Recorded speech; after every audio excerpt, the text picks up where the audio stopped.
यहां देखिए 9वें अध्याय के 20 से 20, 21, 23 में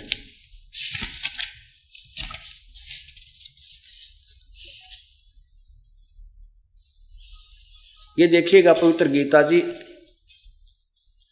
अध्याय नंबर 9 और नीचे देखिएगा 20 में।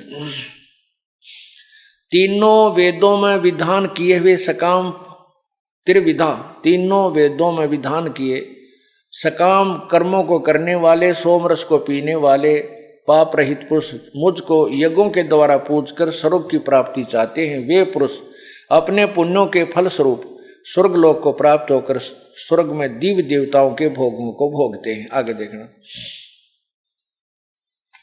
अब ये गीता ज्ञानदाता कह रहा जो वेदों के पढ़ने वाले भी मोक्ष नहीं है, तीनों वेदों के पढ़ने वाले भी, उसके अनुसार साधना करने वाले भी वो ब्रह्मलोक तक जाते हैं। वे उस विशाल स्वर्ग लोक को भोग कर पुण्य क्षीण होने पर मृत्यु को प्राप्त होते हैं। तीनों वेदों में कहे हुए सकाम कर्म का आश्रय लेने वाले, भोगों की कामना करने वाले पुरुष बार बार आवागमन को प्राप्त होते हैं, अर्थात पुण्य के प्रभाव से स्वर्ग में जाते हैं और पुण्य क्षीण होने पर भी मृतलोक में आते हैं। अब ये सभी देवता आगे लिखो, फिर 23 में हो गया, फिर 24 देखिए। हाँ, फिर इसमें लिखा अब ये 23 नंबर हो रह गया।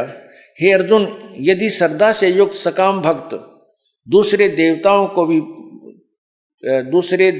को पूजते हैं, वे भी मुझको ही पूजते हैं, किंतु उनका वह अविधि पूर्वक अर्थात अज्ञान पूर्वक है, अविधि पूर्वक है। कहने का भाव ये है कि जैसे वेदों में वर्णित विधि के अनुसार जो साधना करते हैं और फिर वो इष्ट मान लेते विष्णु जी को, शिव जी को, किसी को